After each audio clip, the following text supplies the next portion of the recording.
सुरुवातीपासूनच पक्षाच्या पाठीशी खंबीरपणे उभे राहिलेले नेते, जे हिंदुत्वासाठी लढले, ज्यांनी पक्षासाठी अनेक आंदोलनं केली, एवढाच नाही तर चक्क पक्षासाठी तुरुंगवासही भोगले, अशा नेत्यांनी ऐन निवडणुकांच्या तोंडावर पक्षाची साथ सोडणं ही एक गंभीर बाब आहे। असाच एक धक्कादायक प्रकार मुंबईत मनसे सोबत घडला।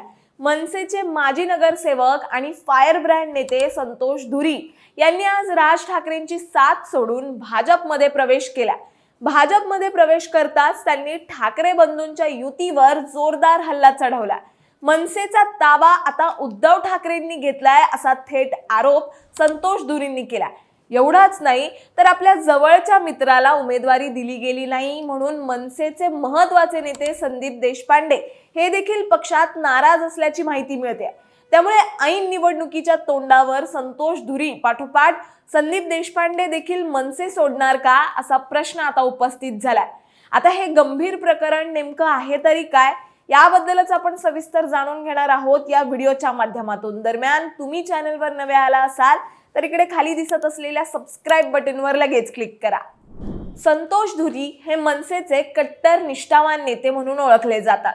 मनसेच्या स्थापनेपासून ते राज ठाकरेंसोबत होते आणि मुंबई शहर अध्यक्ष संदीप देशपांडे यांच्याशी त्यांची घट्ट मैत्री आहे। गेल्या महापालिका निवडणुकीत संतोष धुरी यांनी मनसेच्या तिकिटावर वरळीतील वॉर्ड क्रमांक 194 मधून निवडणूक लढवली होती, पण त्यावेळी त्यांचा पराभव झाला। दरम्यान यावेळीही ते या जागेवरून निवडणूक लढवण्यास इच्छुक होते। विशेष म्हणजे संदीप देशपांडे यांनीही त्यांना उमेदवारी मिळावी यासाठी प्रयत्न केले होते, पण मनसे आणि ठाकरेंची शिवसेना यांच्यातील युतीत ही जागा उद्धव ठाकरेंच्या गटाला सोडण्यात आली। त्यामुळे नाराज झालेल्या धुरींनी प्रथम मुख्यमंत्री देवेंद्र फडणवीस आणि नंतर नितेश राणे यांची भेट घेतली आणि अखेर आज भाजपचे मुंबई अध्यक्ष अमित साटम यांच्या उपस्थितीत त्यांनी भाजपमध्ये प्रवेश केला। त्यांचा हा पक्षप्रवेश खरं तर मनसेसाठी मोठा धक्का मानला जातोय, कारण मुंबईत मनसेची ताकद असलेल्या भागातून एक प्रमुख नेत्याचं पक्षांतर होणं हे पक्षाला कमकुवत केल्यासारखं आहे आणि मनसेला हा निवडणुकीपूर्वीचा मोठा फटका ठरू शकतो। आज धुरींनी भाजपमध्ये प्रवेश करताच त्यांनी राज ठाकरेंवर जोरदार हल्ला चढवला। ते म्हणाले, राज ठाकरेंनी मनसे पूर्णपणे सरेंडर केली आहे आणि उद्धव ठाकरेंनी मनसेचा ताबा घेतलाय।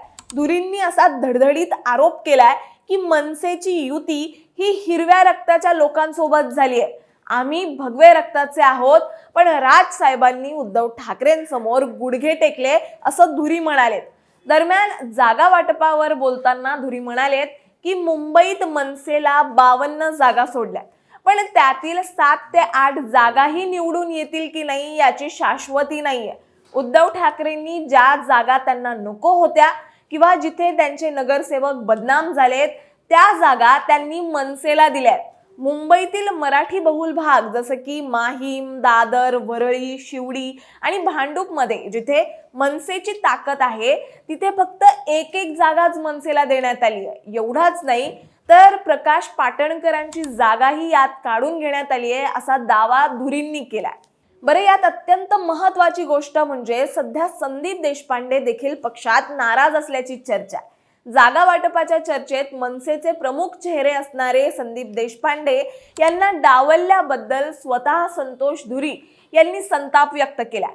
त्यांनी असा दावा केलाय की संदीप देशपांडे यांना चर्चेत का घेतलं गेलं नाही याची जेव्हा त्यांनी माहिती काढली तेव्हा धक्कादायक वास्तव समोर आले। ते म्हणजे वांद्रे येथील बंगल्यावरून म्हणजेच मातोश्रीवरून असा तह झाला होता की संतोष धुरी आणि संदीप देशपांडे हे उमेदवार म्हणून किंवा जागा वाटपाच्या प्रक्रियेत कुठेही दिसणार नाहीत आणि राज साहेबांनी हा आदेश मान्य करत आम्हाला सरेंडर केलं असा खळबळजनक आरोप धुरी यांनी केला। उमेदवारी मिळाली नाही किंवा चर्चेत घेतलं गेलं नाही याचा राग नाहीये असं स्पष्ट करताना धुरी यांनी पक्षाच्या थेट धोरणांवरच टीका केली आहे। ते म्हणाले, राज साहेबांनी आम्हाला यापूर्वी खूप दिलंय, त्याबद्दल कृतज्ञता आहेच, मात्र पक्षासाठी लढणाऱ्या नेत्यांना अशा प्रकारे राजकीय बळी देणं हे दुर्दैवी आहे। नेत्यांना अंधारात ठेवून वरच्या पातळीवर जे तह झाले त्यामुळेच पक्ष आज या स्थितीत पोहोचलाय। धुरी यांच्या या आरोपांमुळे मनसे आणि ठाकरे गटातील अंतर्गत कलह आता चव्हाट्यावर आलाय. संदीप देशपांडे यांच्या पुढील भूमिकेकडे सर्वांचं लक्ष लागलेलं असताना आम्ही त्यांच्यासोबत बोलण्याचा प्रयत्न केला, मात्र त्यांनी यावर काहीही बोलण्यास नकार दिला.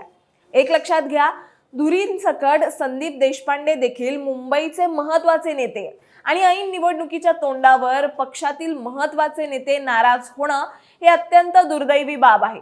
आपण बघतोय, ठाकरे ब्रँड वाचवण्यासाठी दोन्ही ठाकरे बंधू जीवाच्या आकांताने प्रयत्न करतात. मात्र होत असलेल्या या गंभीर आरोपांमुळे पक्षातील प्रमुख नेत्यांना डावलल्या गेल्यामुळे याचा मोठा फटका आता राज ठाकरेंच्या मनसेला बसू शकतो असं म्हटलं जात आहे. त्यामुळे आता संदीप देशपांडे यांची पुढची भूमिका काय असेल आणि राज ठाकरे, उद्धव ठाकरे यावर काय तोडगा काढतील हे बघणं देखील तितकंच महत्त्वाचं ठरणार आहे.